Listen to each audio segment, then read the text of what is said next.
So, woke up this morning to two pretty bad, massive tonic-clonic seizures. And of course, we pay close attention to all of Holden's um, environmental exposures that trigger seizures.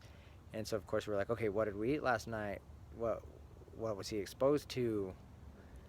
Well, I'm purposely angling the camera so you can see, because we've also known for a couple years now there's a pretty strong correlation between his seizures and the days that there is pretty obvious geoengineering or spraying of the skies up above.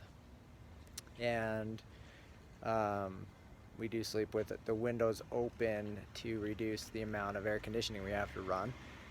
And so as they spray these nanoparticles of heavy metals in the sky, I mean aluminum, barium, strontium, manganese, and others, they talk about using lithium in the sky, as well as adding lithium to our water supply.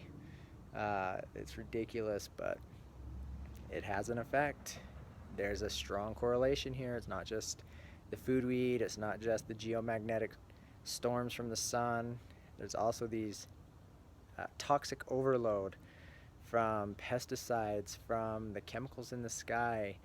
It all is adding up to our toxic load. And some of us are stronger and have a better built defense than others. Some of us are more vulnerable, like Holden.